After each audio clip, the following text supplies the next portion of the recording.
എല്ലാവർക്കും reading stories എന്ന Malayalam YouTube ചാനലിലേക്ക് സ്വാഗതം. ഇന്ന് നിങ്ങൾ കേൾക്കാൻ പോകുന്നത് ജിജി ചിലമ്പലിന്റെ ക്രൈം ത്രില്ലർ നോവലായ പ്രേതകന്യക. ജീപ്പ് വനത്തിനുള്ളിലെ പൊട്ടിപ്പൊളിഞ്ഞ റോഡിലേക്ക് കയറിയപ്പോൾ ശീതീകരിച്ച മുറിയിലേക്ക് കയറിയതുപോലത്തെ തണുപ്പുണ്ടായി. വല്ലാതെ കുളിരുന്നു. സുരിത തോളിൽ കിടന്ന ഷാളെടുത്ത് മൂടിപ്പതിച്ചു. ഇതൊന്നുമല്ല തണുപ്പ്. ക്വാർട്ടേഴ്സിലെത്തിയ ഏതു നേരവും തീ കത്തിച്ച് അതിന് ചുറ്റും ഇടിക്കേണ്ടി വരും. ചിരിച്ചുകൊണ്ട് അശോക് വർമ്മ പറഞ്ഞു. ഞങ്ങളുടെ ബാഗിനുള്ളിൽ കമ്പിളിപ്പുതുപ്പും സ്വെറ്ററും ഒക്കെ ഉണ്ട് പപ്പ. റീന ചെവിയിൽ നിന്നും മൊബൈൽ ഫോണിന്റെ ഇയർഫോൺ മാറ്റിയിട്ട് പറഞ്ഞു. ഇത് നിങ്ങളുടെ പട്ടണമല്ല മക്കളെ. 2 ദിവസം കഴിയുമ്പോ നിങ്ങൾ തന്നെ പറയും മടങ്ങി പോകണമെന്ന്. ഡ്രൈവിംഗിൽ നിന്നും വ്യതിചലിക്കാതെ അശോക് വർമ്മ പറഞ്ഞു. ഇത്തവണ ഞങ്ങൾ രണ്ടും കൽപ്പിച്ച അല്ലേ മമ്മി? മുൻ സീറ്റിലിരുന്ന ശ്രീലതയുടെ തോളത്ത് തട്ടിക്കൊണ്ട് റീന പറഞ്ഞു. നീ എന്തിനാ മമ്മിയെ കൂട്ടുപിടിക്കുന്നത്? അവള് മമ്മിയുടെ പെറ്റാണെന്ന് പപ്പയ്ക്ക് അറിഞ്ഞൂടെ? സുഷമ കളിയാക്കി. നിങ്ങളൊന്ന് വായടച്ചിരിക്കും പിള്ളാരെ. കുറെ നേരമായല്ലോ ചിലപ്പ് തുടങ്ങിയിട്ട്. ശ്രീലത ശബ്ദമുയർത്തി. ഇത് മമ്മിയുടെ കോളേജാണെന്നാ വിചാരം. കുട്ടികളൊക്കെ മിണ്ടാതിരിക്കാൻ. അത് നേരാ. കുട്ടികൾ കുറച്ച് ശബ്ദം ഉണ്ടാക്കട്ടല്ലേ. ഇത് കാടല്ലേ, ആര് കേൾക്കാനാ? അങ്ങനെ പറഞ്ഞു കൊടുക്ക് പപ്പ. ഞങ്ങള് വെക്കേഷൻ ആഘോഷിക്കാൻ വന്നതാ, അല്ലാതെ കണക്കിന് ട്യൂഷൻ എടുക്കാനല്ല. സുഷമ പപ്പയെ പിന്താങ്ങി. ഇപ്പോ പപ്പയും മക്കളും ഒന്നായി, ഞാൻ ഒറ്റയ്ക്കും. ശ്രീലത പരിഭവിച്ചു. എന്റെ ലതേ, നിന്റെ പ്രൊഫസറുടെ കുപ്പായം കോളേജിൽ നിന്ന് ഇറങ്ങുമ്പോഴേ അഴിച്ചു വെക്കണമെന്ന് ഞാൻ പറഞ്ഞിട്ടില്ലേ? അശോകേട്ടാ, അത് പിന്നെ വേണ്ട വേണ്ട. ഈ കാര്യത്തിൽ പപ്പായും മമ്മിയും തർക്കിച്ചു മൂടുകളേണ്ട. ഒരു മധ്യസ്ഥയെ പോലെ സുനിത ഇടപെട്ടു. ദിവ്യയുടെ അനക്കമൊന്നും കേൾക്കുന്നില്ലല്ലോ. അവള് ജീപ്പിൽ കയറിയില്ലല്ലേ? അവളിവിടെ ഉണ്ട് പപ്പ. കയറിയപ്പോ മുതൽ കോമിക്സ് വായിക്കുക. ഇപ്പോഴും LKG-യിലാണെന്നാ പെണ്ണിന്റെ വിചാരം. എന്താങ്കിലേ? പുസ്തകത്തിൽ നിന്നും തല ഉയർത്തി ദിവ്യ ചോദിച്ചു. നിന്റെ ശബ്ദം ഒന്ന് കേൾക്കാൻ വേണ്ടിട്ടാ. അശോക് വർമ്മ തല തിരിച്ചൊന്ന് നോക്കി. പപ്പാടെ ഒരു ചടാക്ക് ജീപ്പ്. ഇത് എവിടുന്ന് കിട്ടി പപ്പ? ഇതിലും നല്ലത് കാട്ടിലൂടെ നടക്കുന്നതാ. സ്പീഡ് എന്ന് പറയുന്ന സാധനമേ ഇല്ല. റീനയ്ക്ക് ദേഷ്യം വന്നു. പൊന്നു മോളെ, ഇത് ഡിപ്പാർട്ട്മെന്റിന്റെ വണ്ടിയാ, അല്ലാതെ നിന്റെ പപ്പ മേടിച്ചതൊന്നുമല്ല. ഈ കാട്ടിലും മേട്ടിലും ഓടണമെങ്കിൽ ഇവൻ തന്നെ വേണം. നമ്മുടെ മാരുതി സ്വിഫ്റ്റും ഫോർഡ് ഐക്കണൊന്നും ഇവിടെ പറ്റില്ല മോളെ. നീ കണ്ടില്ലേ റോഡ് കിടക്കുന്നത് എങ്ങനെയാണെന്ന്? കൂപ്പുറാടാണെന്നാ പറയുന്നത്. എന്നാലും പപ്പാക്ക് ഈ ഓണം കയറാൻ മൂലയിലാണല്ലോ ഫോറസ്റ്ററുടെ ജോലി കിട്ടിയതെന്ന് ഓർക്കുമ്പോഴാ എനിക്ക് വിഷമം. ഫോറസ്റ്റർക്ക് കാട്ടിലാ ജോലി, അല്ലാതെ പട്ടണത്തിലല്ലെന്ന് എന്റെ മക്കൾക്ക് ഇത്രയും കാലമായിട്ട് അറിഞ്ഞൂടെ? ആഹാ, ടോമിന്റെ തലയ്ക്ക് തന്നെ കിട്ടി. കാർട്ടൂൺ വായിച്ച് ദിവ്യ പൊട്ടിച്ചിരിച്ചു. മിണ്ടാതിരിക്കടി, സീരിയസ് ആയ കാര്യം പറയുമ്പോഴാ അവിടെ ഒരു ടോമും ജെറി. സുനിത പറഞ്ഞത് കേട്ട് ദിവ്യ മുഖം വേർപ്പിച്ചു. നിങ്ങൾ തമ്മിൽ വഴക്കിടണ്ട, ശ്രീലത ഇടപെട്ടു. ആ പഴയ 540 ജീപ്പ് ഏങ്ങി വലിഞ്ഞ് കയറ്റം കയറുകയായിരുന്നു. ഉരുളൻ കല്ലുകൾക്ക് മുകളിലൂടെ ആടി ഉലഞ്ഞുകൊണ്ടത് മുന്നോട്ട് നീങ്ങിക്കൊണ്ടിരുന്നു. ദൂരെ പുഴയിൽ വെള്ളം ഒഴുകുന്ന ശബ്ദം അവർ കേട്ടു. പപ്പ, ഇവിടെ അടുത്തൊരു പുഴയുണ്ടോ? ഉണ്ട്. ശബ്ദം കേട്ടില്ലേ? എങ്കിൽ അതിന്റെ തീരത്ത് കുറച്ചു നേരം വണ്ടി നിർത്ത്. എന്തിനാ മക്കളെ? കാട്ടുമൃഗങ്ങളുള്ള സ്ഥലമാ, ശ്രീലത പേടിയോടെ പറഞ്ഞു. ഇവിടെ കാട്ടുമൃഗങ്ങൾ വരാറുണ്ടോ പപ്പ? ചിലപ്പോഴൊക്കെ കാട്ടുപോത്തിനെയും കാട്ടുപന്നിയും ഒക്കെ കാണാം. അവറ്റകൾ നമ്മളെ കണ്ട ഓടിപ്പോയിക്കോളും, റീന തമാശയോടെ പറഞ്ഞു. ജീപ്പ് ഇറക്കമിറങ്ങിയതും ദൂരെ ശാന്തമായി ഒഴുകുന്ന പുഴ അവർ കണ്ടു. അതിന്റെ തീരത്തെ പുൽമൈതാനം വിജനമായിരുന്നു. ഫുട്ബോൾ കളിക്കാൻ പറ്റിയ സ്ഥലം, സുഷമ പറഞ്ഞു. എങ്കിൽ നീ പോയി കളിച്ചോണ്ട് നിന്നോ. പപ്പ, ജീപ്പ് നിർത്ത്, നമുക്ക് പുറത്തിറങ്ങി അല്പം കാറ്റ് കൊണ്ടിട്ട് പോകാം. മക്കളെ, നല്ല തണുപ്പാ, ഇറങ്ങണോ? വേണം വേണം, എല്ലാവരും ഒരേ ശബ്ദത്തിൽ പറഞ്ഞു. എങ്കിൽ 10 മിനിറ്റ്, അതിൽ കൂടുതൽ സമയം ആരും പ്രതീക്ഷിക്കണ്ട. 10 മിനിറ്റ് മതി പപ്പ. വർമ്മ മൈതാനത്തേക്ക് കയറ്റി ജീപ്പ് നിർത്തി. പെൺകുട്ടികൾ ഡോർ തുറന്ന് പുറത്തേക്ക് ഇറങ്ങി. ഓ, നല്ല തണുപ്പാണ്, വിറച്ചുകൊണ്ട് റീന പറഞ്ഞു. സ്വെറ്റർ എടുത്തോ മമ്മി? ഇപ്പോ ഇതാണെങ്കിൽ രാത്രി എന്തായിരിക്കും തണുപ്പ്? സമയം 12 മണി ആകുന്നതേ ഉള്ളൂ. റീന വാച്ചിൽ നോക്കി. അതാ ഞാൻ നേരത്തെ നിങ്ങളോട് പറഞ്ഞത്. നമുക്ക് ചോറ് ഇവിടുന്ന് കഴിച്ചിട്ട് പോയാലോ പപ്പ? അത് വേണോ? 1 കിലോമീറ്റർ പോയാൽ ക്വാർട്ടേഴ്സിലെത്തും. അവിടെ ചെന്നിട്ട് കഴിക്കാം. എന്നാൽ അത് മതി. കുറച്ചു സമയം കൂടി ഞങ്ങൾ അഡ്ജസ്റ്റ് ചെയ്തോളാം. വയറ്റിൽ തട്ടിക്കൊണ്ട് സുനിത പറഞ്ഞു. ഫ്ലാസ്കിൽ നിന്നും ആവി പറക്കുന്ന ചായ എല്ലാവരും ഊറ്റിക്കുടിച്ചു. തണുപ്പിന് അല്പം ശമനമുണ്ടായി. പപ്പ, ഞാൻ വെള്ളത്തിൽ ഇറങ്ങട്ടെ? സുഷമ ചോദിച്ചു. അയ്യോ വേണ്ട, ഐസ് പോലത്തെ വെള്ളമാ. മാത്രമല്ല നല്ല അടിയൊഴുക്കും ചെളിയുണ്ട്. പ്രത്യേകിച്ചും നമുക്ക് പരിചയമില്ലാത്ത സ്ഥലങ്ങളിൽ ചെല്ലുമ്പോ പുഴയിലോ കുളത്തിലോ ഇറങ്ങാൻ പാടില്ല. പത്രങ്ങളിൽ ദിവസം വാർത്ത കാണാറില്ലേ? പപ്പ പറഞ്ഞത് ശരിയാണെന്ന് അവർക്ക് തോന്നി. സുഷമ ഡിജിറ്റൽ ക്യാമറയിൽ കാടിന്റെ ഭംഗി പകർത്തിക്കൊണ്ടിരുന്നു. എടി, ഞങ്ങളുടെ ഒരു സ്നാപ്പ്. പുഴയുടെ പശ്ചാത്തലത്തിൽ സുനിതയും റീനയും ദിവ്യയും തോളോട് ചേർന്നു. സുഷമ ക്യാമറ ക്ലിക്ക് ചെയ്തു. ഇനി പപ്പായും മമ്മിയും കൂടി വന്ന് നിൽക്ക്, സുനിത വിളിച്ചു പറഞ്ഞു. ജീപ്പിനടുത്ത് നിന്ന് വർമ്മയും ശ്രീലതയും കുട്ടികളുടെ അടുത്തേക്ക് വന്നു. ചേർന്ന് നിൽക്ക് പപ്പ, റീന അയാളെ അരികിലേക്ക് വലിച്ചു നിർത്തി. സുഷമ വീണ്ടും ക്ലിക്ക് ചെയ്തു. എടി, ഇനി ഞാൻ നിൽക്കാം, നീ വന്നെടുക്ക്. റീന ഓടിച്ചെന്ന് ക്യാമറ വാങ്ങി. സുഷമ അവർക്കിടയിൽ കയറി നിന്നു.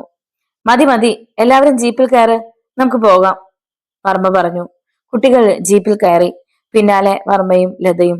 ജീപ്പ് വീണ്ടും കട്ട് റോഡിലൂടെ മുമ്പോട്ട് ഇരമ്പി നീങ്ങി. 1 കിലോമീറ്റർ എത്തുന്നതിന് മുമ്പ് അവർ ദൂരെ ചെറിയൊരു കുന്നിന്റെ പള്ളപ്പുറത്തിരുന്ന ക്വാർട്ടേഴ്സ് കണ്ടു. അതാണ് നമ്മൾ താമസിക്കാൻ പോകുന്ന സ്ഥലം, വർമ്മ പറഞ്ഞു. ഞാൻ വിചാരിച്ചതുപോലെയല്ല, ഇതൊരു നല്ല വീട് തന്നെയാണല്ലോ, ശ്രീലത പറഞ്ഞു. കാട്ടിലാകുമ്പോ നല്ല ഉറപ്പുള്ളത് തന്നെ വേണം, അല്ലെങ്കിൽ കാട്ടുമൃഗങ്ങളും കള്ളന്മാരും ആക്രമിക്കാൻ വരും. ഈ കാട്ടിൽ കള്ളന്മാരുണ്ടോ പപ്പ? പേടിയോടെ സുഷമ തിരക്കി. ഉണ്ട്, പുഴയ്ക്കക്കരെ മലയിൽ കഞ്ചാവ് കൃഷിയും കള്ളവാറ്റും ഉണ്ടെന്ന് കേട്ടിട്ടുണ്ട്. പപ്പ അവരെ കണ്ടിട്ടുണ്ടോ? ഇല്ല, 1-2 പ്രാവശ്യം ഞാൻ അവിടെ പോയിരുന്നു. പക്ഷെ ഞങ്ങൾ എത്തുമ്പോഴേക്കും എല്ലാവരും രക്ഷപ്പെട്ടു. അപ്പോ കഞ്ചാവ് തോട്ടം? ഒരു തവണ ഞങ്ങൾ വെട്ടി തീയിലിട്ട് കത്തിച്ചു. അതിന്റെ പ്രതികരണം കുറച്ച് കൂടുതലായിപ്പോയി. അശോക് വർമ്മ ആ രംഗം കൺമുന്നിൽ കാണുന്നത് പോലെ ഒന്ന് നിർത്തി. എന്തുണ്ടായി പപ്പ? അതൊന്നും നിങ്ങൾ അറിയണ്ട. പറയൂ പപ്പ, പ്ലീസ്. കള്ളന്മാർ നമ്മുടെ ഗാർഡ് വിജയനെ വെട്ടി പരിക്കേൽപ്പിച്ചു. മാരകമായ പരിക്കേറ്റ് അയാൾ 1 വർഷത്തോളം ആശുപത്രിയിൽ ചികിത്സയിലായിരുന്നു. അത് കഴിഞ്ഞ് ജോലി രാജിവെച്ച് വീട്ടിലിരിക്കുന്നു. അയ്യോ, അത് കേട്ട് റീന നിലവിളിച്ചു പോയി. ഈ പണി വേണ്ടാന്ന് പറഞ്ഞ കേക്കില്ല. ജോലി ഇല്ലെങ്കിൽ ഇല്ലെന്നേ ഉള്ളൂ, മനസമാധാനം ഉണ്ടാവുമല്ലോ, ശ്രീലത പറഞ്ഞു. പപ്പ, ഇനി അങ്ങോട്ട് പോവണ്ട. അവർ കള്ളവാറ്റോ കഞ്ചാവ് തോട്ടമോ എന്താന്ന് വെച്ചാ ചെയ്യട്ടെ. മക്കളെ, സർക്കാർ പപ്പയ്ക്ക് ശമ്പളം തരുന്നത് പേടിച്ച് നാട് വിട്ടു പോകാനല്ല, സത്യസന്ധമായി ജോലി ചെയ്യുന്നതിനാ. കള്ളന്മാരുടെ കൈകൊണ്ട് മരിക്കാനാണ് പപ്പയുടെ വിധിയെങ്കിൽ അത് ആര് തടുത്താലും സംഭവിച്ചിരിക്കും. ഞങ്ങളെ വിഷമിപ്പിക്കുന്ന വാക്കുകൾ പറയാതെ പപ്പ. റീനയ്ക്ക് സങ്കടം വന്നു. നിങ്ങളുടെ പപ്പയെ തൊടാൻ ധൈര്യമുള്ള ഒരു കള്ളന്മാരും ഈ നാട്ടിലില്ല. ഉണ്ടായിരുന്ന ഒരുത്തനെ പിടിച്ച് ജയിലിലാക്കിയിട്ടുണ്ട്. മക്കള് ധൈര്യമായിട്ടിരിക്കെ. ജീപ്പ് ക്വാർട്ടേഴ്സിന്റെ മുറ്റത്തേക്ക് കയറിയതും ഗാർഡ് ഗോപാലകൃഷ്ണൻ ഓടി വന്നു. സുഖാണോ ഗോപാല? അതെ സർ, സാറും കുടുംബവും വൈകുന്നേരത്തേക്ക് എത്തുമെന്നാ ഞാൻ കരുതിയത്. കാടല്ലേ, കുറച്ച് നേരത്തെ പോരാമെന്ന് കരുതി. രാവിലെ തന്നെ വീട്ടിൽ നിന്ന് ഇറങ്ങി. ശ്രീലത, ഇത് ഗോപാലകൃഷ്ണൻ. ഞാൻ പറഞ്ഞിട്ടില്ലേ? അറിയാം, ശ്രീലത ചിരിച്ചു. കയറി വരൂ സർ. ഗോപാലൻ ക്വാർട്ടേഴ്സിന്റെ വാതിൽ തുറന്നു. കുട്ടികൾ അകത്തേക്ക് കയറി. ജീപ്പിൽ കുറച്ച് സാധനങ്ങൾ ഇരിപ്പുണ്ട് ഗോപാല. ശരി സാർ. ഗോപാലൻ ജീപ്പിലിരുന്ന ബാഗും ചാക്കുകെട്ടുകളും മുറിയിൽ കൊണ്ടുവന്ന് വെച്ചു. ഒരാഴ്ചത്തേക്കുള്ള അരിയും സാധനങ്ങളും വാങ്ങിച്ചോണ്ട് പോകുന്നതാ ഗോപാല. വായിക്ക് രുചിയായി എന്തെങ്കിലും കഴിക്കാമല്ലോ എന്ന് കരുതി. അത് നന്നായി സാറേ, അല്ലെങ്കിൽ വനാതിർത്തിയുള്ള കടയിൽ പോയി വാങ്ങേണ്ടി വന്നേനെ. ഇവിടെ അടുത്ത് കടയുണ്ടോ ചേട്ടാ? റീനയ്ക്ക് സംശയം. ഉണ്ട്, പുഴ കടന്ന് 2 കിലോമീറ്റർ നടക്കണം. അതിനടുത്ത സാൻഡൽ വാലി വെള്ളച്ചാട്ടം, പ്രശസ്തമായ വിനോദ കേന്ദ്രം. പപ്പ, നമുക്ക് അവിടെ ഒന്ന് പോകണം. പോകാം, ഇനിയും ദിവസങ്ങളുണ്ടല്ലോ. തൊട്ടപ്പുറത്ത് കുറെ വീടുകൾ അവർ കണ്ടു. അവിടെയൊക്കെ ആരാ പപ്പ താമസിക്കുന്നത്? റേഞ്ചറും ഗാർഡുമാരും. ആ ചുവന്ന പെയിന്റ് അടിച്ചതാണ് ഫോറസ്റ്റ് ഓഫീസ്. വർമ്മ കൈ ചൂണ്ടി. റീനെ, ദൂരെ പുഴ കണ്ടോ? പാമ്പ് പോലെ വളഞ്ഞു വിളഞ്ഞു കിടക്കുന്നു. ജനാലയിലൂടെ സുഷമ താഴ്വരയിലേക്ക് നോക്കി. അവിടെ ഒരു വെള്ളച്ചാട്ടം കാണുന്നുണ്ടല്ലോ, നീ കണ്ടോ? കണ്ടു, അതാണ് സാൻഡൽ വാലി വെള്ളച്ചാട്ടം, മുറിയിലേക്ക് വന്ന വർമ്മ പറഞ്ഞു.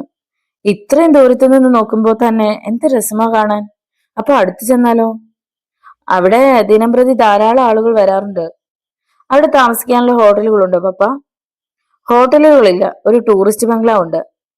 കഴിഞ്ഞ വർഷം കോളേജിൽ നിന്ന് ടൂർ വന്നത് സാൻഡൽ വാലിക്കാ. എനിക്കൊന്നും വരാൻ സാധിച്ചില്ല, നിരാശയോടെ സുനിത പറഞ്ഞു.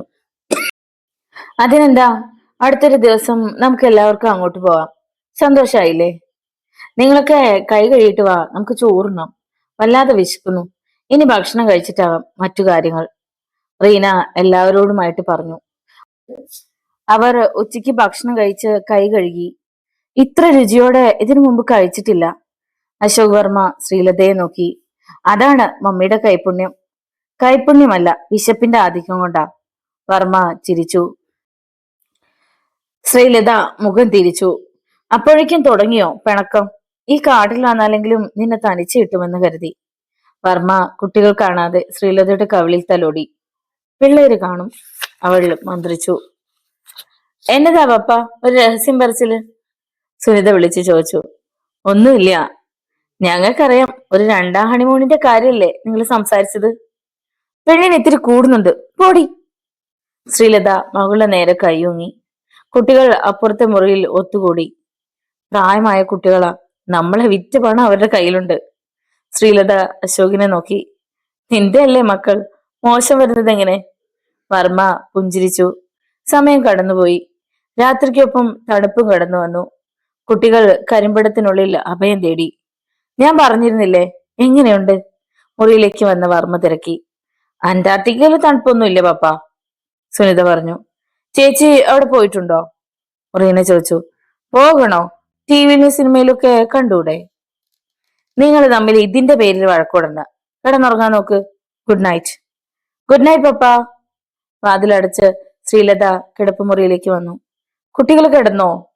തലയിണയിൽ ചാരിയിരുന്ന വർമ്മ ചോദിച്ചു.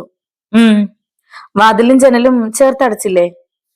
അശോകേട്ടാ, കാടാണ്, നമ്മൾ സൂക്ഷിക്കണം. ശ്രീലത വർമ്മയുടെ അടുത്ത് വന്നിരുന്നു. കിടന്നോ, നല്ല തണുപ്പുണ്ട്. കമ്പിളെടുത്ത് നീട്ടിക്കൊണ്ട് വർമ്മ ലതയെ നോക്കി. മൊബൈലിന്റെ അലാറം ചിണുങ്ങുന്നത് കേട്ടാണ് ശ്രീലത കണ്ണു തുറന്നത്. നേരം പുലർന്നു വരുന്നതേയുള്ളൂ. അവൾ കൈ നീട്ടി സെൽഫോൺ എടുത്ത് അലാറം ഓഫാക്കി. 6 മണി. വീട്ടിലാണെങ്കിൽ ഈ സമയം കൊണ്ട് തന്റെ പകുതി പണികളൊക്കെ കഴിയും. നല്ല തണുപ്പ്. ഒരു ചായ കുടിച്ചാൽ ആശ്വാസമാകും. ഫ്ലാസ്കിൽ ഇരിപ്പുണ്ട്. ബ്ലാങ്കറ്റ് വലിച്ചു മാറ്റി ശ്രീലത എണീറ്റു. വാതിൽ തുറന്ന് ഡൈനിങ് ഹാളിൽ ചെന്ന് ഫ്ലാസ്ക് എടുത്ത് 2 കപ്പുകളിൽ ചൂട് ചായ പകർന്നു. ഒന്നവൾ മൊത്തിക്കുടിച്ചു. പിന്നെ കിടപ്പറയിലേക്ക് വന്നു. അശോകേട്ടാ, ചായ. അയാൾ മൂളി. എണീക്ക്, തണുത്തു പോകും. വർമ്മ എണീറ്റിരുന്നു. പിള്ളേരുണർന്നില്ലേ? ഇല്ല. ശ്രീലത ചായക്കപ്പ് വർമ്മയ്ക്ക് നൽകി. എന്തൊരു തണുപ്പാ അശോകേട്ടാ. ഞാൻ പറഞ്ഞതല്ലേ. അയാൾ ചായക്കപ്പ് ചുണ്ടോട് ചേർത്തു. പെട്ടെന്ന് ലാൻഡ് ഫോൺ ശബ്ദിച്ചു. രണ്ടുപേരും ഞെട്ടിപ്പോയി. കൊച്ചു വെളുപ്പാങ്കാലത്ത് ആരാണെന്ന് നോക്ക്. ശ്രീലത റിസീവർ എടുത്ത് അശോകവർമ്മയ്ക്ക് നൽകി. ഹലോ വർമ്മ, ഇത് ഞാനാ, CI ജയശങ്കരൻ. ഒരു ബാഡ് ന്യൂസ് ഉണ്ട്. കാർലോസും കൂട്ടുകാരും ജയിൽ ചാടി. അശോക് വർമ്മയുടെ കയ്യിൽ നിന്ന് റിസീവർ വഴുതിപ്പോയി. ചുവന്ന നിറത്തിലുള്ള ടൊയോട്ട കാർ ബംഗ്ലാവിന്റെ ഗേറ്റ് കടന്ന് പോർച്ചിൽ വന്നു നിന്നു. കാർ വരുന്ന ശബ്ദം കേട്ട് സെലീന വാതിൽ തുറന്നു. കയ്യിലൊരു ബ്രീഫ് കേസുമായി ഡിസിൽ വാതിൽ തുറന്നു. ഇച്ചായ, സെലീന ഓടി വന്നു. രാവിലെ മുതൽ കാത്തിരിക്കുകയായിരുന്നു. എന്താ എത്ര താമസിച്ചത്? പെട്ടി വാങ്ങിച്ചുകൊണ്ട് അവൾ ചോദിച്ചു. ഭയങ്കര ട്രാഫിക് ബ്ലോക്ക്, 1.5 മണിക്കൂർ വൈകി. അവളുടെ തോളിലൂടെ കൈയിട്ട് തന്നോട് ചേർത്ത് പിടിച്ചുകൊണ്ട് ഡിസിൽവ പറഞ്ഞു. സെലി, മിമ്മിമോൾ എവിടെ? അവൾ വയലിൻ പ്രാക്ടീസ് ചെയ്യാൻ പോയിട്ട് ഇതുവരെ എത്തിയില്ല. നീ വിളിച്ചു നോക്കിയില്ലേ? ജഗജീവിന്റെ മോളുടെ കൂടെ ഒരു സിനിമയ്ക്ക് പോകുന്നു എന്ന് പറഞ്ഞു. കുടിക്കാൻ എന്താ വേണ്ടത്? ഡൈനിങ് ഹാളിലേക്ക് കയറിയതും അവൾ തിരക്കി. നല്ല തണുത്തത് തന്നെ ആയിക്കോട്ടെ. എന്താ ചൂട്. എങ്കിൽ ആപ്പിൾ ജ്യൂസ് എടുക്കാം. സെലീന ബ്രീഫ് കേസ് സോഫയിലേക്ക് ഇട്ടു. പോയ കാര്യം എന്തായി? 50% ഓക്കെയാണ്. ഞാൻ ഈ ഡ്രസ്സ് ഒന്ന് മാറ്റട്ടെ, എല്ലാം പറയാം. ഡിസിൽവ ഡ്രസ്സിംഗ് റൂമിൽ കയറി വേഷം മാറ്റി. പെട്ടെന്ന് സെൽഫോൺ ശബ്ദിച്ചു. എന്താ ഇഗ്നീഷ്യസ്, കാര്യങ്ങൾ എവിടം വരെയായി? മുതലാളി, നമ്മുടെ പ്ലാൻ പോലെ ഇതുവരെ എല്ലാം ഓക്കെയാണ്. മിക്കവാറും ഇന്ന് രാത്രി തന്നെ കാർലോസ് പുറത്തു ചാടും. ഗുഡ്. അവൻ പുറത്തിറങ്ങിയാൽ നമ്മളെ വെട്ടിച്ച് മുങ്ങാതെ ആളുകളുടെ കാവൽ വേണം. അറിയാമല്ലോ, കാഞ്ഞ വിത്താണ് അവൻ. ആട്ടെ, ആരാണ് അവനെ കാണാൻ പോയത്? ആന്റണിയാണ് മുതലാളി, ടാങ്കർ ലോറി ഡ്രൈവറുടെ വേഷത്തിൽ. ആന്റണി എല്ലാ സാധനങ്ങളും ഗാർഡ് കാണാതെ കാർലോസിനെ ഏൽപ്പിച്ചു. ഞാൻ പിന്നെ വിളിക്കാം. ആരാ വിളിച്ചത്? ജ്യൂസുമായി വന്ന സെലീനെ തിരക്കി. ഒരു ബിസിനസ് ഫ്രണ്ട്. താല്പര്യമില്ലാത്ത മട്ടിൽ ഡിസിൽവ പറഞ്ഞു. ഇച്ചായൻ പോയി കണ്ട ഫ്ലാറ്റ് എങ്ങനെയുണ്ട്? നമ്മൾ പറഞ്ഞു തോയ്ക്ക് കിട്ടാൻ സാധ്യതയുണ്ടോ? ഞാൻ പറഞ്ഞതിലും 50 ലക്ഷം കൂടുതലാണ് അയാൾ ചോദിച്ചത്. പക്ഷെ അതൊന്നും കൂടുതലായിട്ട് എനിക്ക് തോന്നിയില്ല. അവിടെ അതിൽ കൂടുതൽ വില കിട്ടും. എന്നിട്ട് ഇച്ചാൻ എന്തു പറഞ്ഞു? ഒരാഴ്ചത്തെ അവധി കിട്ടിയിട്ടുണ്ട്. ഒരാഴ്ച കൊണ്ട് 2,50,00,000 രൂപ എങ്ങനെ ശരിയാകും ഇച്ചായ? ഞാൻ നിന്നോട് പറഞ്ഞിട്ടില്ലേ ദുബായിലുള്ള എൻ്റെ ഒരു ഫ്രണ്ടിനെ കുറിച്ച്? അവനോട് ഞാൻ ഇക്കാര്യം പറഞ്ഞു. വളരെ താല്പര്യത്തോടെ ഈ ബിസിനസ്സിൽ പകുതി പണം മുടക്കാൻ അവൻ തയ്യാറാണ്. ഡിസിൽവ ജ്യൂസ് സിപ്പ് ചെയ്തുകൊണ്ടിരുന്നു. താൻ പറഞ്ഞ ഉത്തരം സെലീനയെ തൃപ്തിയാക്കിയില്ലെന്ന് അയാൾക്ക് തോന്നി. ഡിസിൽവ ഉള്ളാരെ ചിരിച്ചു. കാർലോസ് പുറത്തിറങ്ങിയാൽ പിന്നെ ഡിസിൽവ ആരാ? കോടീശ്വരൻ. 100 കോടി തന്റെ സ്വന്തം. അത് ഓർത്തപ്പോൾ ഡിസിൽവയ്ക്ക് ഉറക്കെ പൊട്ടിച്ചിരിക്കാൻ തോന്നി. സെലി, നീ മോളെ ഒന്നുകൂടി വിളിക്ക്. ഇച്ചായം വരുന്നതിന് തൊട്ടു മുമ്പാ വിളിച്ചത്. ഈയിടെയായി അവളുടെ പോക്കത്ര ശരിയല്ലേ ഇച്ചായ? ആരുടെ? നിമ്മയുടെയോ? നിനക്ക് അങ്ങനെ തോന്നാൻ എന്താ കാരണം? അവക്ക് ആ ജഗജീവന്റെ മകനുമായി എന്തോ ബന്ധമുണ്ടോന്ന് എനിക്ക് സംശയമുണ്ട്. ആര്? സന്ദീപുമായോ? No, never. അവർ നല്ല ഫ്രണ്ട്സാണ്. അങ്ങനെ ആയാ മതിയായിരുന്നു. ജഗജീവന്റെ മകൻ എന്റെ മകളെ കല്യാണം കഴിക്കുന്നതിൽ എനിക്ക് യാതൊരുവിധ എതിർപ്പുമില്ല. ഡിസിൽവ ചിരിച്ചു. ഒരു അന്യജാതിക്കാരന് ഞാൻ എന്റെ മോളെ കൊടുക്കില്ല. നീ ഒരു മണ്ടി തന്നെ. ഇക്കാലത്ത് ജാതിയും മതവും ഒക്കെ ആര് നോക്കുന്നു? അല്ലെങ്കിൽ തന്നെ ഇതൊക്കെ മനുഷ്യരായി ഉണ്ടാക്കിയതല്ലേ. നമ്മുടെ മകൾ സുഖമായി ജീവിക്കണം, അത്രയല്ലേ നമുക്ക് വേണ്ടൂ. ജഗജീവൻ എന്ന് പറഞ്ഞാൽ ആരാ? അബ്ബാരി കോൺട്രാക്ടർ, കോടീശ്വരൻ. സന്ദീപ് ഏക മകനും. അയാളുമായി ഒരു ബന്ധം നമുക്ക് എന്തുകൊണ്ടും നല്ലതാ. ഇപ്പോഴും നിങ്ങൾ ബിസിനസ് പാർട്ട്ണർമാരല്ലേ? അതെ, എന്നാലും ബന്ധുക്കളായി കഴിഞ്ഞാൽ അതിനൊരു മാറ്റമില്ലേ? എന്തോ എനിക്കതൊന്നും അത്ര പിടിക്കുന്നില്ല. അത് നേരെ ഓണം കേറാമൂലയിൽ ജനിച്ചതുകൊണ്ട് തോന്നുന്നതാ.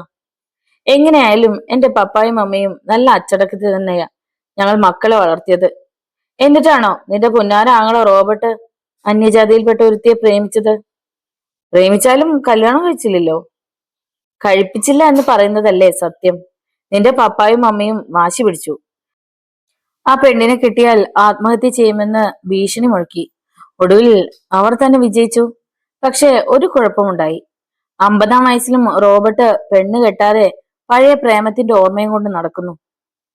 നല്ലൊരു ജോലിയുള്ളതുകൊണ്ട് ഇനിയാണെങ്കിലും അവന് പെണ്ണ് കിട്ടും. ഏതെങ്കിലും മൂക്കിൽ പല്ലു വെളുത്തവന്മാരെ. ഈ ചായൻ അങ്ങനെ കളിയാക്കൊന്നും വേണ്ട. സെലീന മുഖം വെറുപ്പിച്ചു. സെലീന പോയതും ഡിസിൽവ സെല്ലെടുത്ത് ഇഗ്നീഷ്യസിനെ വിളിച്ചു. പുതിയ വിവരങ്ങൾ എന്തുണ്ട്? മുതലാളി, നമ്മുടെ ആളുകൾ സെൻട്രൽ ജയിലിലേക്ക് പുറപ്പെട്ടിട്ടുണ്ട്. അവൻ പുറത്തിറങ്ങിയാൽ പോലീസിന് അവനെ തൊടാൻ കിട്ടരുത്.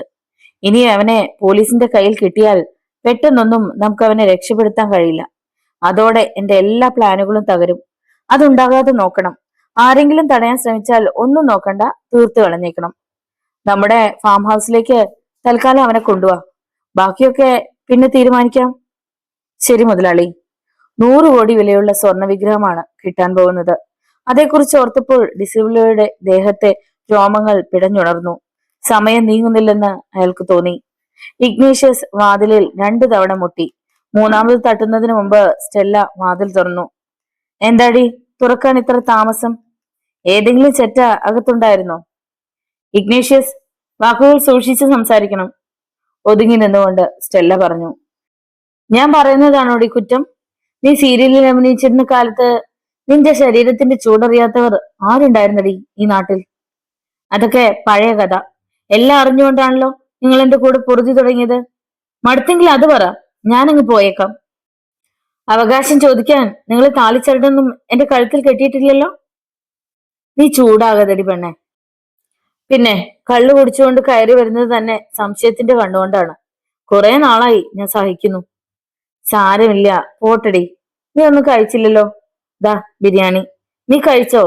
ഞാൻ ഹോട്ടലിൽ നിന്ന് കഴിച്ചു. അയാൾ കയ്യിലിരുന്ന പ്ലാസ്റ്റിക് കവർ അവൾക്ക് കൊടുത്തു. ഇന്നെന്താ നേരത്തെ? രാത്രിയിൽ ഒരു ഓപ്പറേഷൻ ഉണ്ട്. വിചാരിച്ച രീതിയിൽ നടന്നാൽ കുറച്ച് പണം കയ്യിൽ വരും. അതുകൊണ്ട് നമുക്ക് ഈ നാട് വിടാം. നീ എന്തു പറയുന്നു? എനിക്ക് സമ്മതമാ. എങ്കിൽ നീ ഒരു ഗ്ലാസും കുറച്ച് വെള്ളവും ഇങ്ങോട്ട് എടുക്ക്. ഇന്നും വാങ്ങിച്ചിട്ടുണ്ടോ? അതില്ലാതെ എനിക്ക് പറ്റില്ലടി. ഇഗ്നേഷ്യസ് സ്റ്റെല്ലയെ കെട്ടിപ്പിടിച്ച് കവിളിൽ ഉമ്മ വെച്ചു. ഇതൊക്കെ വെറും അഭിനയമല്ലേ? സ്റ്റെല്ല ഒഴിഞ്ഞു മാറി. നീ എന്തെങ്കിലും പറഞ്ഞോ? ഇല്ല. പുറത്ത് ഒരു ബൈക്ക് വന്ന് നിൽക്കുന്ന ശബ്ദം കേട്ട് ഇഗ്നേഷ്യസ് വാതിൽ തുറന്നു. ബുള്ളറ്റ് ബൈക്കിലിരുന്നയാൾ അവനെ നോക്കി പുഞ്ചിരിച്ചു. എവിടെയായിരുന്നു അളിയാ? കയറി വാ. ബൈക്ക് സ്റ്റാൻഡിൽ വെച്ചിട്ട് ആന്റണി അകത്തേക്ക് കയറി. എവിടെ നിന്റെ സ്റ്റെല്ല? അവൾ അകത്തുണ്ട്, നീ ഇരിക്ക്. ആന്റണി സോഫയിൽ അമർന്നു. ഒന്ന് പിടിപ്പിക്കുന്നോ? അവൻ തലയിളക്കി. സ്റ്റെല്ല, 2 ഗ്ലാസ് വേണം, അവൻ വിളിച്ചു പറഞ്ഞു. മുതലാളി നിന്നെ വിളിച്ചിരുന്നോ? ഉവ്, നമ്മുടെ ആളുകൾ കാർലോസിനെ കൊണ്ടുവരാൻ പോയിട്ടുണ്ട്. നമുക്കൊരു കളി കളിച്ചാലോ ഇഗ്നേഷ്യസ്? മനസ്സിലായില്ല. കാർലോസ് ഡിസിൽവ മുതലാളിയുടെ അടുത്ത് എത്തരുത്. പിന്നെ? അവനെ നമ്മൾ തട്ടിക്കൊണ്ടുപോകുന്നു. അവന്റെ നാവീന്ന് ആ രഹസ്യം നമ്മൾ ചോർത്തും. ആന്റണി ഇഗ്നേഷ്യസിനെ നോക്കി. പക്ഷേ അവൻ ചിന്തയിലായിരുന്നു. സമയം 12 കഴിഞ്ഞു. ഇതുവരെ ആരും വിളിച്ചില്ലല്ലോ. നമ്മുടെ പണി പാളിയോ? വാച്ചിൽ നോക്കിക്കൊണ്ട് ആന്റണി പറഞ്ഞു. ഇഗ്നേഷ്യസ് അവസാനത്തെ പെഗും വായിലേക്ക് കമഴ്ത്തി. യാതൊരുവിധ പഴുതുകളും ഇല്ലാതെയാണ് പ്ലാൻ തയ്യാറാക്കിയത്. ടാങ്കർ ലോറിയുടെ ഡ്രൈവർ എന്റെ ആളാ. അവന്റെ വീതം നേരത്തെ കൈപ്പറ്റിയിട്ടുണ്ട്. 1/2 മണിക്കൂർ കൂടി നോക്കാം. സ്റ്റെല്ല ഉറങ്ങിയോ? പാതിര കഴിഞ്ഞു കാണും. എന്താ, നിനക്ക് അവളുടെ കൂടെ കിടക്കണോ? ഇഗ്നേഷ്യസ് ആന്റണിയെ വല്ലാത്തൊരു നോട്ടം നോക്കി. എന്താ അളിയാത്? ബ്രാൻഡി അകത്ത് ചെന്ന എന്ത് വൃത്തികേടും പറയാമോ? ഞാൻ സീരിയസ് ആയി പറഞ്ഞതാ കേട്ടോ. അവൾ എന്റെ ഭാര്യയൊന്നുമല്ല. ഞാൻ താലി കെട്ടി പൊറിപ്പിക്കാൻ കൂടെ കൊണ്ടുവന്നതുമല്ല. നിനക്കല്ല, ആർക്ക് വേണമെങ്കിലും അവളുടെ കൂടെ കിടക്കാം. പക്ഷേ പണം എന്റെ കയ്യിൽ തന്നെ കിട്ടിയിരിക്കണം. അതെനിക്ക് നിർബന്ധമാ. ഇഗ്നേഷ്യന്റെ തലയ്ക്ക് നന്നായി ലഹരി ബാധിച്ചു കഴിഞ്ഞിരുന്നു. ഈ കണ്ടീഷനിൽ എങ്ങനെയാളിയാ നമ്മുടെ പരിപാടി നടത്തുന്നത്? ആന്റണിക്ക് ചെറിയൊരു നീരസമുണ്ടായി. എന്ത് പരിപാടി? ഒന്നും മനസ്സിലാകാത്ത മട്ടിൽ ഇഗ്നേഷ്യസ് തല വെട്ടിച്ചു. കുന്തം. ആ കാർലോസിനെ മുതലാളിയുടെ അടുത്തെത്തിക്കാതെ നമ്മുടെ കസ്റ്റഡിയിൽ വെക്കുന്ന കാര്യം ഇത്ര പെട്ടെന്ന് മറന്നുപോയോ? അതിന് നമ്മൾ അങ്ങനെ ഒരു പദ്ധതി തയ്യാറാക്കിയിരുന്നു. പിന്നല്ലാതെ, അളിയനല്ലേ ആ ബുദ്ധി പറഞ്ഞത്. എന്നിട്ട് തലയ്ക്ക് ലഹരി പിടിച്ചപ്പോ എല്ലാം മറന്നോ? നമ്മൾ അവൻ എവിടെ ഒളിപ്പിക്കും? നീ ഏതെങ്കിലും സ്ഥലം കണ്ടുവച്ചിട്ടുണ്ടോ?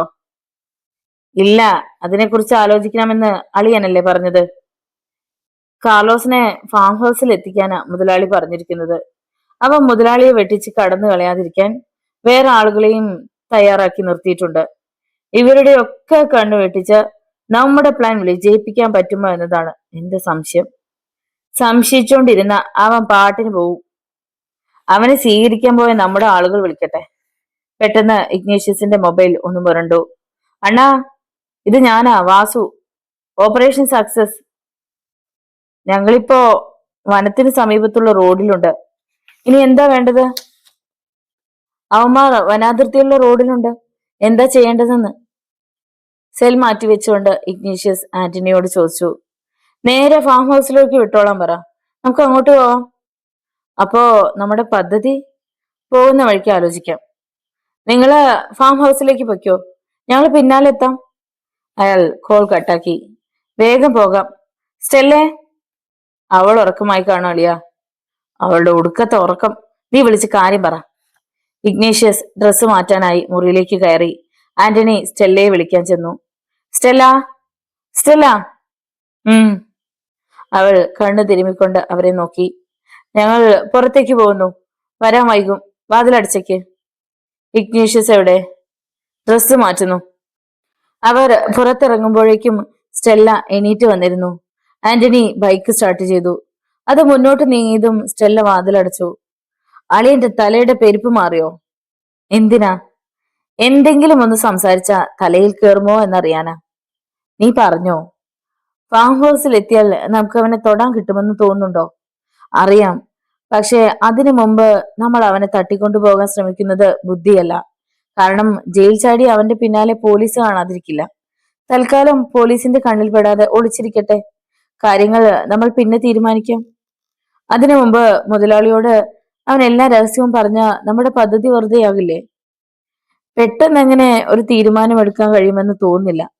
നമുക്ക് നോക്കാം. അവന്റെ സെൽഫോൺ ശബ്ദിച്ചു. മുതലാളി, നിങ്ങൾ എവിടെയുണ്ട്? ഫാം ഹൗസിലേക്ക് പോയിക്കൊണ്ടിരിക്കുകയോ മുതലാളി? സൂക്ഷിക്കണം. ഞാൻ പറഞ്ഞതൊക്കെ ഓർമ്മയുണ്ടല്ലോ? കാർലോസ് പോലീസിന്റെ കയ്യിൽ പെടരുത്. ഇല്ല, ഞാൻ രാവിലെ ഫാം ഹൗസിലേക്ക് വരാം. രാത്രിയിൽ വരുന്നത് ബുദ്ധിയല്ല.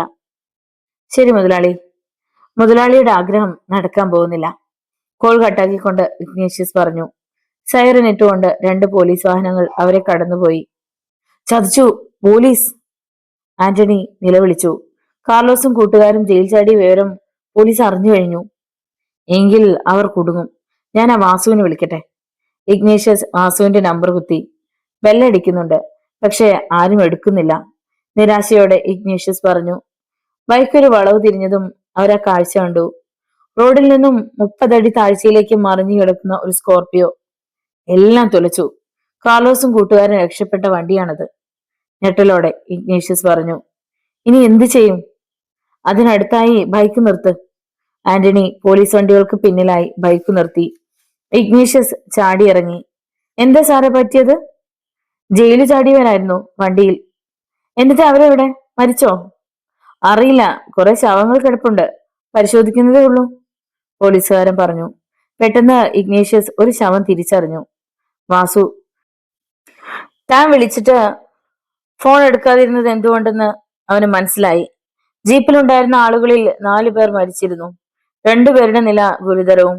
പക്ഷേ ആ 6 പേരിൽ ജയിൽ ചാടിയ 2 പേർ ഇല്ലായിരുന്നുവെന്ന സത്യം പോലീസിനെ അത്ഭുതപ്പെടുത്തി. പോകാം, നമ്മൾ മനസ്സിൽ കണ്ടപ്പോൾ അവർ മാനത്ത് കണ്ടു.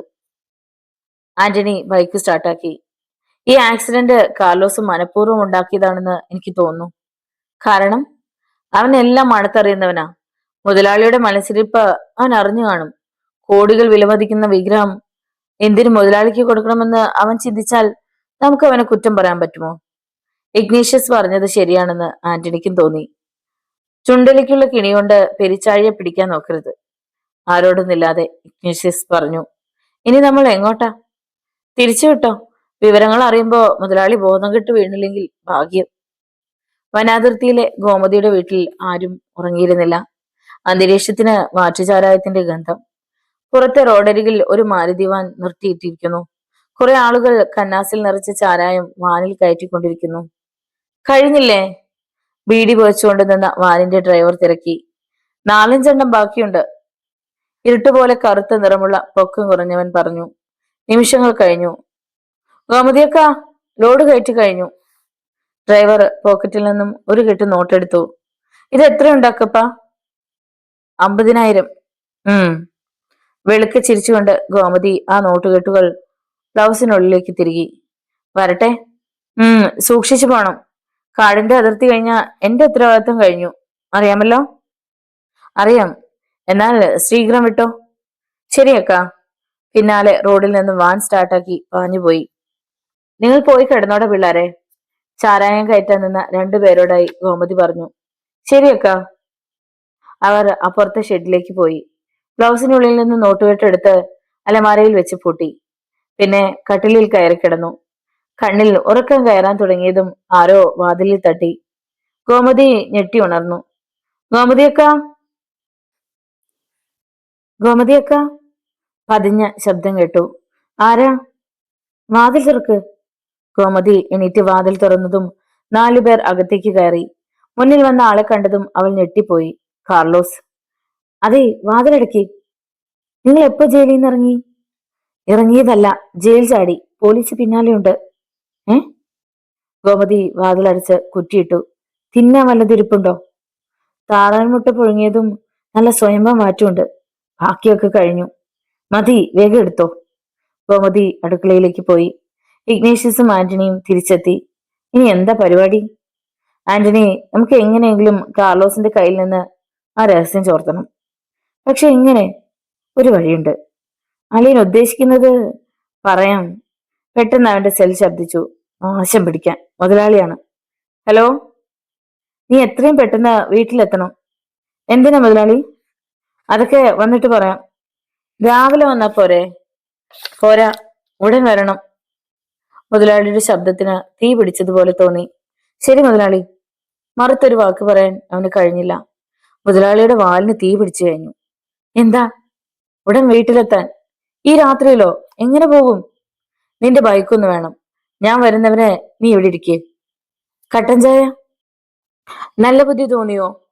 ഒന്ന് പുഞ്ചിരിച്ച ശേഷം ബൈക്കിന്റെ കീ വാങ്ങി ഇഗ്നേഷ്യസ് സ്ഥലം വിട്ടു. സ്നേഹം തൊട്ടു തീണ്ടിയിട്ടില്ലാത്ത മുരടൻ. ആ പോക്ക് നോക്കി നിന്ന സ്റ്റെല്ല പെറുപെറുത്തു. ചായ. അവൻ ആന്റണിക്കെതിരെ സെറ്റിയിലിരുന്നു. തണുപ്പിന് പറ്റിയ മരുന്ന് തന്നെ. ആന്റണി ചായ രുചിച്ചു. സ്റ്റെല്ല വശ്യമായി പുഞ്ചിരിച്ചു. കുറെ നാളായി ചോദിക്കണമെന്ന് കരുതുന്നു. സ്റ്റെല്ല എങ്ങനെ ഇവന്റെ അടുത്തെത്തി? അതൊക്കെ പറഞ്ഞ നേരം വെളുത്താലും തീരില്ല. ഇഗ്നേഷ്യസ് 15 മിനിറ്റ് പോലും എടുത്തില്ല ബംഗ്ലാവിലെത്താൻ. അവന് പരിചയമുള്ള കാവൽക്കാരൻ ഗേറ്റ് തുറന്നു. പോർച്ചിൽ ബൈക്ക് നിർത്തുമ്പോൾ സിറ്റൗട്ടിൽ മുതലാളി നിൽക്കുന്നത് അവൻ കണ്ടു. കയറി വാ, ഡിസിൽവ പറഞ്ഞു. ഇഗ്നേഷ്യസ് പിന്നാലെ ചെന്നു. ഇരിക്ക. സ്വീകരണ മുറിയിലെ സോഫയിൽ അവൻ ഇരുന്നു. മേശപ്പുറത്ത് എടുത്തു വെച്ചിരിക്കുന്ന വിദേശ മദ്യത്തിന്റെ കുപ്പികൾ മുതലാളി കഴിച്ചുകൊണ്ടിരിക്കുകയാണെന്ന് അവന് മനസ്സിലായി. ഗ്ലാസ്സിലേക്ക് ഒരു ലാർജ് ഒഴിച്ച് ഇഗ്നേഷ്യസിന് നേരെ നീട്ടി. പിടിപ്പിച്ചോ, തണുപ്പിന് നല്ലതാ. ഗ്ലാസ് വാങ്ങി ഒറ്റ വലിക്ക് അകത്താക്കി. സത്യത്തിൽ എവിടെയാണ് നമുക്ക് പാളിച്ച പറ്റിയത്? മദ്യം സിപ്പ് ചെയ്തുകൊണ്ട് ഡിസിൽവ അവനെതിരെ ഇരുന്നു. മുതലാളി, നമ്മുടെ പ്ലാനിങ്ങുകൾ കൃത്യമായിരുന്നു. ഓർക്കാപ്പുറത്ത് പോലീസ് പിന്തുടർന്നപ്പോ ചിലപ്പോ. ഇഗ്നേഷ്യസ് അർദ്ധോക്തിയിൽ നിർത്തി. ചിലപ്പോ ഒരു ആക്സിഡന്റ് വരുത്തി തീർത്ത് അവൻ രക്ഷപ്പെട്ടതായിരിക്കാം. പക്ഷേ നമ്മൾ എങ്ങനെ കാർലോസിനെ വിശ്വസിക്കും? അവൻ സുരക്ഷിതനാണെങ്കിൽ മുതലാളിയെ വിളിക്കാതിരിക്കില്ല. വിളിച്ചില്ലെങ്കിൽ അവൻ ചതിച്ചതാണെന്ന് ഉറപ്പിക്കാം. എങ്കിൽ ഞാൻ അവനെ ഷൂട്ട് ചെയ്യും. ബാസ്റ്റാർഡ്. കലിപ്പോടെ ഡിസിൽവ മദ്യം മുഴുവൻ അകത്താക്കി. എന്നോട് വരാൻ പറഞ്ഞത്? ഇഗ്നേഷ്യസ് തല ചൊറിഞ്ഞു. നേരം പുലരും വരെ അവന്റെ കോൾ ഞാൻ കാത്തിരിക്കും. അത് കഴിഞ്ഞ ഞാൻ എന്റെ തീരുമാനം നടപ്പിലാക്കും. ഡിസിൽവ ഒന്ന് നിർത്തി. അതെന്താണെന്ന് അറിയാനുള്ള മട്ടിൽ ഇഗ്നേഷ്യസ് മുതലാളിയെ നോക്കി. നീയും ആന്റണിയും നിങ്ങളുടെ ആളുകളെ കൂട്ടി അവൻ എവിടെയാണ് മറിഞ്ഞിരിക്കുന്നതെന്ന് കണ്ടെത്തണം. പിന്നെ അവനെ പിടിച്ചു കെട്ടി എന്റെ മുന്നിൽ കൊണ്ടുവരണം. ആ രഹസ്യം അവന്റെ നാവീന്ന് തുപ്പിക്കഴിഞ്ഞാ ഞാൻ അവന്റെ കാലപുരിക്ക് അയക്കും. ഡിസിൽവ ആരാണെന്ന് അവൻ അറിയില്ല. കാർലോസിനെ കയ്യിൽ കിട്ടിയാൽ കഴുത്ത് ഞെരിച്ച് കൊല്ലാനുള്ള കലിയുണ്ടെന്ന് ഇഗ്നേഷ്യസിന് തോന്നി. ആന്റണിയുടെ എന്റെ വീട്ടിലുണ്ട്. നീ പോയിക്കോളൂ, ഞാൻ രാവിലെ വിളിക്കാം. ശരി മുതലാളി. ഇഗ്നേഷ്യസ് പുറത്തിറങ്ങി ബൈക്കിൽ കയറി. ബ്രേക്ക്ഫാസ്റ്റ് കഴിക്കാനിരിക്കുമ്പോഴും അശോക് വർമ്മ വല്ലാത്ത ആലോചനയിലായിരുന്നു. ആ ഫോൺ കോൾ വന്നപ്പോ തുടങ്ങിയതാണല്ലോ ചിന്ത. എന്തു പറ്റി? അടുത്തേക്ക് വന്ന ശ്രീലത തിരക്കി. അതെ, രാവിലെ മുതൽ ഞങ്ങൾ ശ്രദ്ധിക്കുന്നതാ പപ്പയുടെ മൂഡ് ഓഫ്. എന്തു പറ്റി അമ്മേ? നിങ്ങൾ വഴക്കടിച്ചോ? സുനിത ചോദിച്ചു. ഇല്ല മക്കളെ, എനിക്കറിയില്ല. ശ്രീലത കൈമലർത്തി. എന്താണെങ്കിലും പറയൂ പപ്പ, ടെൻഷൻ അടുപ്പിക്കാതെ. സുഷമ ചേച്ചിയുടെ പക്ഷം ചേർന്നു. മക്കളെ, നിങ്ങൾ സൂക്ഷിക്കണം. തൊണ്ട ഇറയാതിരിക്കാൻ ശ്രദ്ധിച്ചുകൊണ്ട് വർമ്മ പറഞ്ഞു. എന്തിനാ പപ്പ? ഞാൻ പറഞ്ഞിട്ടില്ലേ ഒരു കാട്ടുകള്ളനെ പിടിച്ച് ജയിലിൽ അടച്ച കാര്യം. അവൻ കഴിഞ്ഞ രാത്രിയിൽ ജയി ചാടി. സി ജയശങ്കറാണ് വിളിച്ചത്. അയ്യോ ഈശ്വര! ശ്രീലത നെഞ്ചിൽ കൈവച്ചു. അതിന് നമ്മൾ എന്തിനു ഭയക്കണം പാപ്പ? സൂക്ഷിക്കണം. അവന് എന്നോട് കടുത്ത പകയുണ്ട്. ചിലപ്പോ കാട്ടിലേക്ക് വന്നാലോ? ഞാൻ തനിച്ചായിരുന്നെങ്കിൽ എനിക്ക് തരുമ്പും പേടിയില്ലായിരുന്നു. പോലീസ് അവനെ തിരയുന്നില്ലേ പപ്പ? ഉണ്ട്. എങ്കിൽ പപ്പ പേടിക്കണ്ട. കേരള പോലീസും മിടുക്കന്മാരാ. 24 മണിക്കൂറിനുള്ളിൽ അവനെ പൊക്കിയിരിക്കും. റീന പറഞ്ഞു. അവന്റെ ഒപ്പം വേറെ 3 പേർ കൂടിയുണ്ട്. ഏതായാലും നിങ്ങൾ പുറത്തേക്കൊന്നും പോകണ്ട, വീട്ടിൽ തന്നെ ഇരുന്നാ മതി. പിന്നെ ഗാർഡ് ഗോപാലകൃഷ്ണൻ തൊട്ടപ്പുറത്ത് തന്നെ ഉണ്ടല്ലോ. പപ്പ പേടിക്കാതിരിക്കെ, ഇങ്ങോട്ട് ആരും വരാൻ ധൈര്യപ്പെടില്ല. സുഷമ രണ്ടാൾക്കും ധൈര്യം കൊടുത്തു. ഇങ്ങോട്ട് പോരണ്ടെന്ന് ഞാൻ പറഞ്ഞതാ, പപ്പയും മക്കളും കേട്ടില്ല. തീ തിന്നാൻ ബാക്കിയുള്ളവരും. മമ്മിക്ക് ദോശ തിന്നാ പോരെ, എന്തിനാ തീ തിന്നാൻ പോകുന്നേ? റീന കളിയാക്കി. അശോക് വർമ്മ പോലും ചിരിച്ചുപോയി. ദിവ്യക്ക് ബ്രേക്ക്ഫാസ്റ്റ് വേണ്ടേ? അവൾ ബാത്റൂമില്ല, ഇതുവരെ ഇറങ്ങിയില്ല പപ്പ. എങ്കിൽ നമുക്ക് തുടങ്ങാം. അതെ പപ്പ, വല്ലാതെ വിശക്കുന്നു. സുനിത പ്ലേറ്റിൽ കയറ്റു. എടി ദിവ്യേ, നീ അവിടെ എന്തെടുക്കുകയാണ്? സുഷമ വിളിച്ചു ചോദിച്ചു. എന്താ ചേച്ചി? മതിയടി, ഇറങ്ങ്. ഇപ്പൊ വരെ ചേച്ചി. അവൾ വേഗം കുളിച്ച് ഡ്രസ്സ് മാറി ഇറങ്ങി വന്നു. നീ കുളിക്കായിരുന്നു, സ്വപ്നം കണ്ടിരിക്കുകയായിരുന്നു. എല്ലാവരും ബ്രേക്ക്ഫാസ്റ്റ് കഴിക്കാൻ തുടങ്ങി, വാ. ദിവ്യ ഒന്നും മിണ്ടാതെ അവൾക്ക് പിന്നാലെ ചെന്നു. യൂണിഫോം ധരിച്ച് വർമ്മ അങ്ങോട്ട് വന്നു. പപ്പ പോയി വരട്ടെ മക്കളെ, പറഞ്ഞത് ഓർമ്മയുണ്ടല്ലോ? ഉണ്ട് പപ്പ. സൂക്ഷിക്കണേ, ഒരു മനസ്സമാധാനവുമില്ല, ശ്രീലത പറഞ്ഞു. ഈ മമ്മിയുടെ ഒരു പേടി. സുഷമ ചിരിച്ചു. ചിരിച്ചോടി, നീയൊക്കെ കല്യാണം കഴിക്കട്ടെ, അപ്പോഴേ എന്റെ ആദ്യം അറിയൂ. പിന്നെ പിന്നെ, ഒന്ന് പോ മമ്മി, ലോകത്ത് മറ്റാർക്കും ഭർത്താക്കന്മാരില്ലാത്ത പോലെ. നിങ്ങൾ വഴക്കിടണ്ട, ഇറങ്ങട്ടെ. വർമ്മ പുറത്തേക്ക് ഇറങ്ങി. ഗോപാലകൃഷ്ണൻ ഓടി വന്നു. ഗോപാലകൃഷ്ണ, ഒരു ശ്രദ്ധ വേണം. അറിയാമല്ലോ കാര്യങ്ങൾ?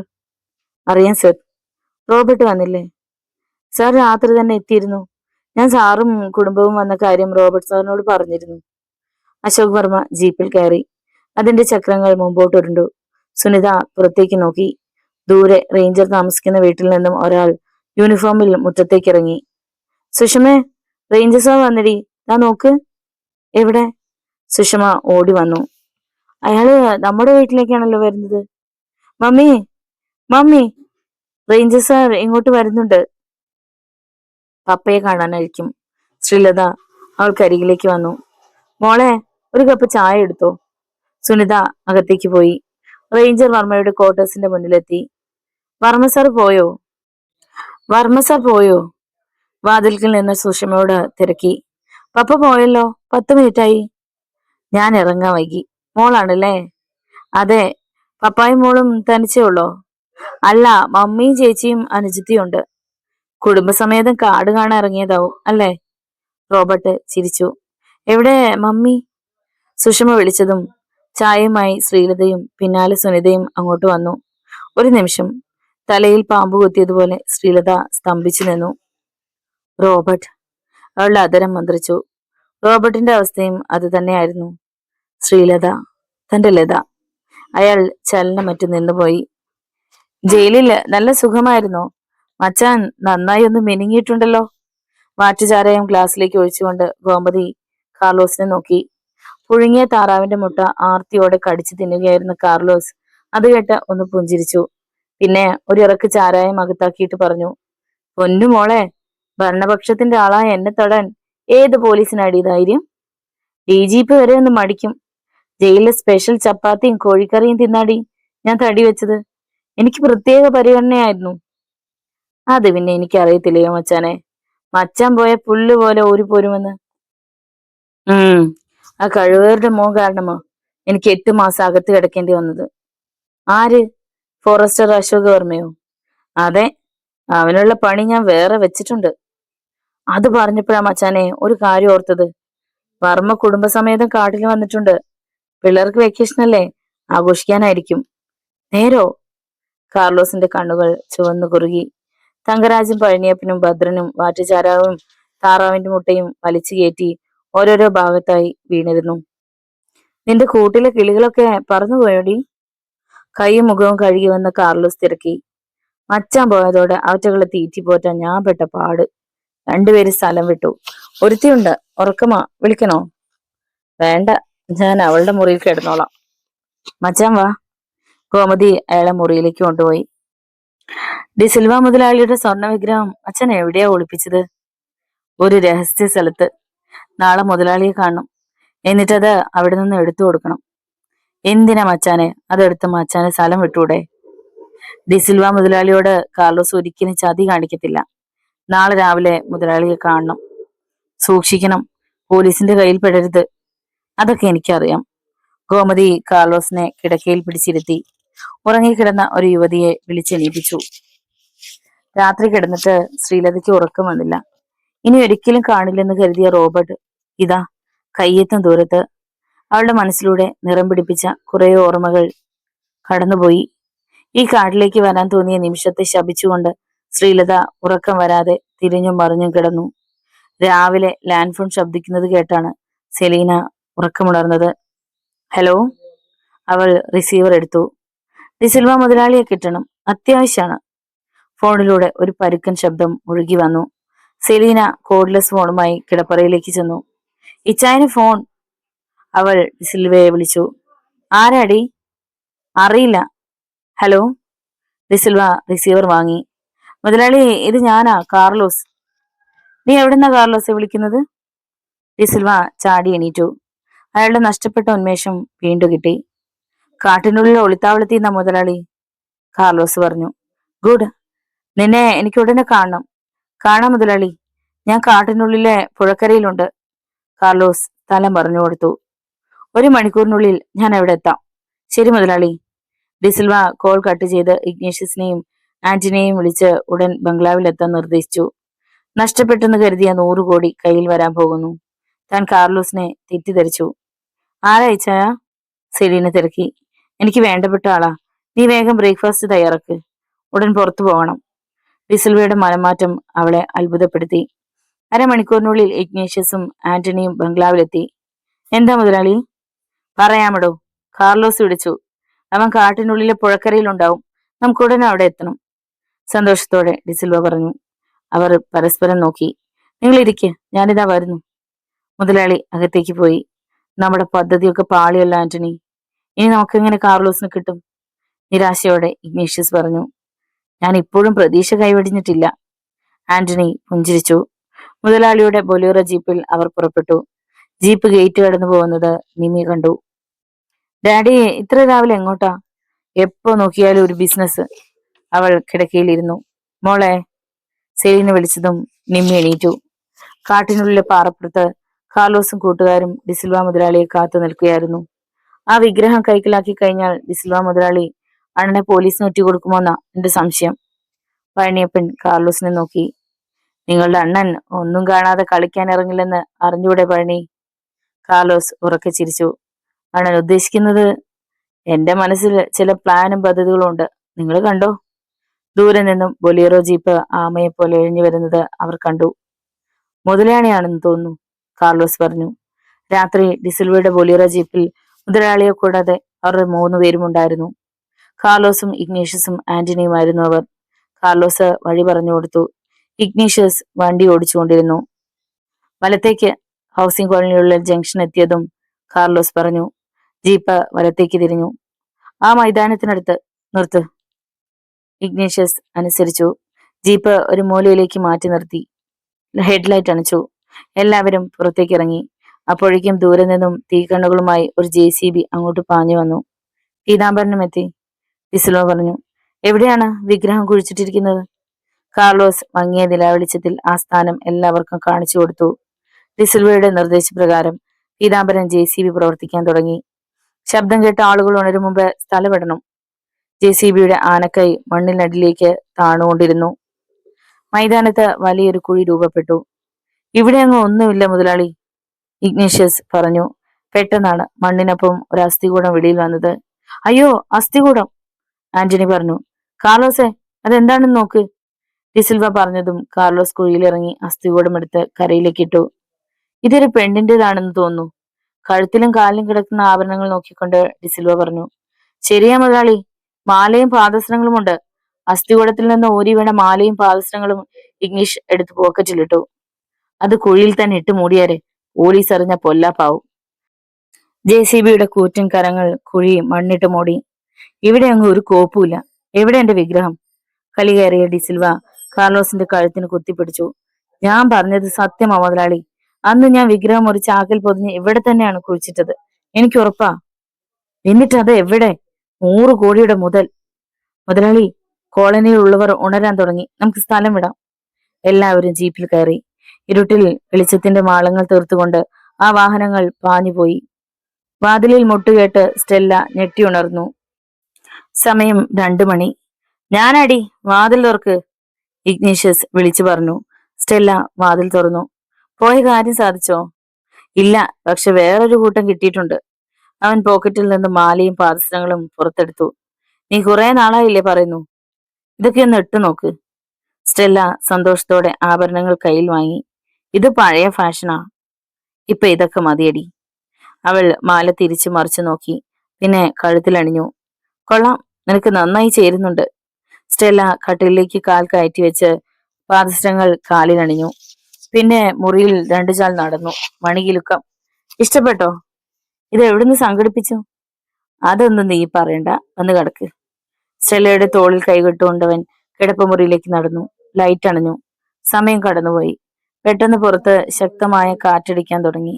സ്റ്റെല്ല ആരോ വിളിച്ചുണർത്തിയതുപോലെ കണ്ണു തുറന്നു. കാർലോസ് ഗോമതിയുടെ താവളത്തിലെത്തിയിരുന്നു. അയാളുടെ കൂട്ടുകാർ കാർലോസിനെ കാത്തിരിക്കുകയായിരുന്നു. അണ്ണാ, പോയ കാര്യം സാധിച്ചാ? വിഗ്രഹം എടുത്ത് മുതലാളിക്ക് കൊടുത്തോ? തങ്കരാജ് ചോദിച്ചു. ആ വിഗ്രഹം അവിടെ ഇല്ല. എന്ത്? 4 പേരും ഒരുപോലെ ചോദിച്ചു. അതെ, സത്യമാണ്, നിരാശയോടെ കാർലോസ് പറഞ്ഞു. അതോ അണ്ണ സ്ഥലം മാറ്റി കാണിച്ചു കൊടുത്താണോ? ഒരിക്കലുമല്ല. അപ്പൊ എന്തൊക്കെയോ പദ്ധതികൾ അണ്ണൻ മനസ്സിൽ കണ്ടിട്ടുണ്ടെന്ന് പറഞ്ഞതോ? അതൊക്കെ വിഗ്രഹം കയ്യിൽ വന്നിട്ടുള്ള കാര്യമല്ലായിരുന്നു പഴനി. മുതലാളി എന്തു പറഞ്ഞു? മുതലാളിക്ക് എന്നെ സംശയമുണ്ട്. ഞാൻ ചതിച്ചതാണെന്നാ അങ്ങേരുടെ വിചാരം. പിന്നെ ആരാണ് വിഗ്രഹം അവിടുന്ന് മാറ്റിയത്? ഭദ്രൻ അതായിരുന്നു സംശയം. നമ്മൾ അറിയാതെ അവിടെ ആരോ കുഴിച്ചിട്ടിട്ടുണ്ട്, ഒരു ശവം മറവ് ചെയ്യാൻ. അവർക്കായിരിക്കണം ആ വിഗ്രഹം കിട്ടിയിരിക്കുന്നത്. ആലോചനയോടെ കാർലോസ് പറഞ്ഞു. അതായിരിക്കും മുതലാളി. അത് നമ്മൾ കണ്ടുപിടിക്കണം. പക്ഷെ എങ്ങനെയാണ് അണ്ണാ? മാസങ്ങൾ കുറെ ആയില്ലേ. അത് കിട്ടിയവൻ വിഗ്രഹം ആർക്കെങ്കിലും മറിച്ചു വിറ്റ് പണം വാങ്ങിച്ചിട്ടുണ്ടെങ്കിൽ നമ്മുടെ ലക്ഷ്യം സാധിക്കുമോ? പഴനി കാർലോസിനെ നോക്കി. ഒറ്റ നോട്ടത്തിൽ അത് സ്വർണ്ണ വിഗ്രഹമാണെന്ന് ആരും പറയില്ല. പ്ലാസ്റ്റർ ഓഫ് പാരീസിന്റെ കോട്ടിങ്ങിന് പുറത്ത് വർണ്ണ പെയിന്റ് അടിച്ചിട്ടുണ്ട്. അങ്ങനെയാണെങ്കിൽ കിട്ടിയ ആൾ ഏതെങ്കിലും ഷോപ്പിൽ ആ വിഗ്രഹം കൊടുത്തിരിക്കാം. അതെ, വിലപിടിപ്പുള്ളതാണെന്ന് പെട്ടെന്ന് ആരും തിരിച്ചറിയില്ല. നമുക്ക് ആ വഴിക്ക് അന്വേഷണം നടത്തണം. നഗരത്തിലെ പ്രതിമ വിൽക്കുന്ന കടകളിലെല്ലാം കയറി ഇറങ്ങണം. ഭഗവാൻ ശ്രീകൃഷ്ണന്റെ സ്വർണ്ണ വിഗ്രഹം നമ്മുടെ കയ്യിൽ തന്നെ വന്നു ചേരും. ആത്മവിശ്വാസത്തോടെ കാർലോസ് പറഞ്ഞു. എനിക്കൊരു കാര്യം പറയാനുണ്ടണ്ണാ. തങ്കരാജന്റെ മുഖത്തേക്ക് കാർലോസ് നോക്കി. എന്താ പറയാനുള്ളത്? ആ ശവം അവിടെ മറവ് ചെയ്തവരെ കണ്ടെത്തിയ നമ്മുടെ വിഗ്രഹം എവിടെയുണ്ടെന്ന് മനസ്സിലാക്കാമല്ലോ. അതെ, പക്ഷെ വിഗ്രഹം കണ്ടെത്തുന്നതിന് വിഷമമായിരിക്കും അത്. ആരും അറിയാതെ കൊല ചെയ്ത് ശവം മറവ് ചെയ്തവരെ നമ്മൾ എങ്ങനെ കണ്ടെത്തും? പ്രത്യേകിച്ച് പോലീസ് നമ്മുടെ പിന്നാലെ ഉള്ളപ്പോ. കാർലോസ് പറഞ്ഞത് നേരാണെന്ന് മറ്റുള്ളവർക്കും തോന്നി. എങ്കിലും പ്രതീക്ഷ കൈവിടണ്ട. കണ്ണും കാതും തുറന്നു വെക്കുക. ചിലപ്പോ തെളിവുകൾ വീണു കിട്ടും. എല്ലാവരും തലയിളക്കി. അവൻ നമ്മളെ പറ്റിക്കുകയാണോ എന്ന് എനിക്ക് സംശയമുണ്ട്, ഡിസിൽവ ആന്റണിയോട് പറഞ്ഞു. കാർലോസ് അങ്ങനെ ചെയ്യുമെന്ന് എനിക്ക് തോന്നുന്നില്ല മുതലാളി. എടാ, അവൻ പച്ചക്കള്ളനാ. നമ്മളെ സംശയിക്കാതിരിക്കാൻ വെറുതെ മൈതാനത്ത് കൊണ്ടുപോയതാണെങ്കിലോ? മുതലാളി പറഞ്ഞു വരുന്നത് നീ ഉദ്ദേശിച്ചു തന്നെ. വിഗ്രഹം അവൻ മറ്റെവിടെയെങ്കിലും സൂക്ഷിച്ചു വെച്ചിട്ട് നമ്മളെ തെറ്റിദ്ധരിപ്പിക്കാനാണെങ്കിലോ? കാർലോസിനെ ഞാൻ കണ്ണടച്ച് വിശ്വസിച്ചിട്ടില്ല. ജീപ്പ് ഓടിക്കുന്നതിനിടയിൽ ഡിസിൽവ പറഞ്ഞു. നീ ഇഗ്നീഷ്യസ് രഹസ്യമായി അവന്റെ നീക്കങ്ങൾ ശ്രദ്ധിക്കണം. ഡിസിൽവ ആരാണെന്ന് അവൻ അറിയില്ല. ഞങ്ങൾ ശ്രദ്ധിച്ചോളാം മുതലാളി. കടപ്പുറത്തേക്ക് തിരിയുന്ന വഴിയിൽ ഡിസിൽവ ജീപ്പ് നിർത്തി. ആന്റണി ഇവിടെ ഇറങ്ങുകയല്ലേ? അതെ മുതലാളി. അവൻ ഡോർ തുറന്ന് പുറത്തിറങ്ങി. ജീപ്പ് മുന്നോട്ട് കുതിച്ചു. മങ്ങിയ നിലാവിൽ ആന്റണി കടപ്പുറത്തേക്ക് നടന്നു. ദൂരെ തന്റെ കുടിലിൽ റാന്തൽ വിളക്ക് കത്തുന്നത് അവൻ കണ്ടു. കത്രീനയും മോനും ഉറങ്ങിക്കാണും. പൂഴിമണ്ണിലൂടെ ആന്റണി വീട്ടിലേക്ക് നടന്നു.